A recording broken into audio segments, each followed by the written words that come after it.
AI and journalism. That's our Techstination. I'm Fred Fishkin. Joining me is Dan Shelley, President and CEO of the Radio and Television Digital News Association. Hi, Dan. Good morning, Fred. Good morning. Well, give our audience a bit of background, first of all. Well, the RTDNA was founded in 1946 by a group of World War II era war correspondents. It was all radio back then, of course, who wanted to establish a set of standards and agreed upon principles. Prior to World War II, largely radio news was rip and read out of a newspaper or off of a wire service. But World War II proved that radio as a medium could be a vital source and the premier source at the time of news and information, reported and broadcast originally and independently from what others were reporting. So fast forward to the 1950s, we became the Radio Television News Directors Association, and then the 2000s, the Radio Television Digital News Association. And very briefly, we have three main missions.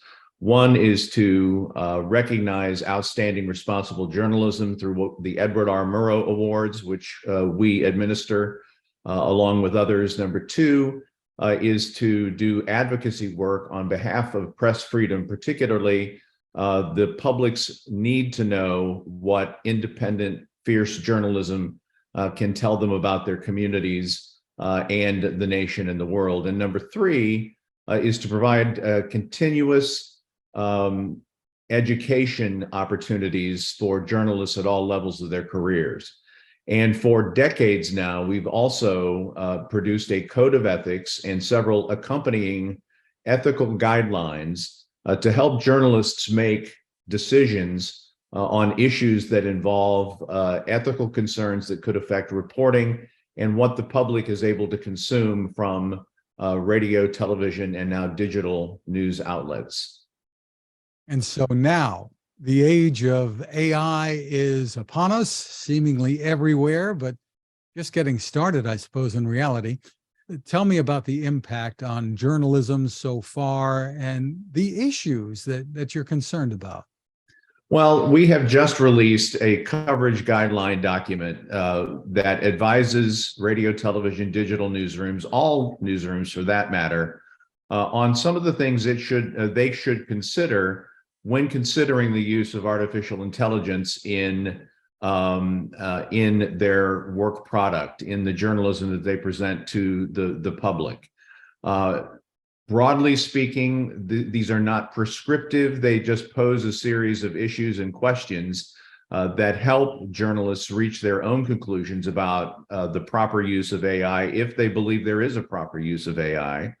But first and foremost, we believe in terms of artificial intelligence that while it does have a place, a couple of places, 2-3 places where it might be appropriate in journalism, in no instance do we believe is it appropriate for use in journalism without a human touch, without a human being involved in the process to ensure accuracy, to ensure the right to privacy for vulnerable individuals, and a whole host of other issues that still require a human being to make considerations that a machine or a computer in this case might not be able to make.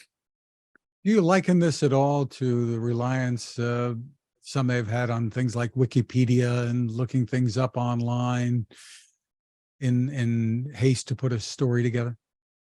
Well, I hope journalists are not relying on Wikipedia as their main source of information for any story. While I use Wikipedia quite a bit myself, it's for general information purposes. Wikipedia may not always be accurate because the content on Wikipedia is provided by parties that are policed to some degree from an accuracy perspective, but there's no issue that, or no guarantee that it's 100% accurate, and there may be facts left out, etc. So in a way, yes. Artificial intelligence and the software, the technology behind it is rapidly advancing and can do amazing things that are extremely lifelike, but there is no substitute for a human being actually doing some independent reporting, actually looking over content that may be generated by AI to make sure that it respects the right to privacy, to make as humanly possible, as possible, that it is accurate, et cetera. So I'm getting a little bit that there might be concerns about cost cutting, media companies turning to AI to create content, leaving sometimes the real reporters out of the equation. Well, there are some in the conversation in our industry, not necessarily people in the position, in a position where they're able to make decisions such as you've just described. But there are observers of our industry who do see this as a potential for cost cutting and reducing headcounts and things of that nature. We think that would be an inappropriate use of AI, because you need human being journalists to make decisions that AI software may not be able to make with regard to, again, right to privacy, with regard to accuracy of information. AI is evolving rapidly. The coverage guidelines that we have just issued, that will be an evolving document that will change frequently as AI continues to develop and become better. And we're not the only industry or the only segment of the population that's struggling with this. Academia, this is a huge issue, as you know, in academia, and students using it to do homework and write term papers and things of that nature. So we just want to make sure that human beings, journalists, are involved in the process, even though we acknowledge, recognize, and think it's a good thing, generally speaking, that there are roles AI can play to make journalism better overall. What would some of the guidelines be? Well, first of all, truth and accuracy above all else. That is in our code of ethics. That is in that's the root of every coverage guideline, and we have well more than 20 of them posted on our website, RTDNA.org. Truth and accuracy above all else. Secondly, there are considerations about people's right to privacy. There are considerations over a number of other issues: accuracy, context, clarity, also transparency and disclosure. We believe that journalists have an obligation, if they use AI as part of their journalism product, as part of what they're presenting to the public as journalism, we believe journalists have an obligation to disclose that to their audience and the extent to which AI has been used in the production of a news story. Even something simple like putting a script in or a story in and having the AI take a look at it for accuracy in place of what might be an editor? Well, I think at this point, generally speaking, I think AI can be a good tool for things like copy editing, for things like headline writing for a station or a news outlet's website. But in terms of the guts, if you will, the real meat of a journalistic story, news story, human beings must be the primary gatherer and writer of that information.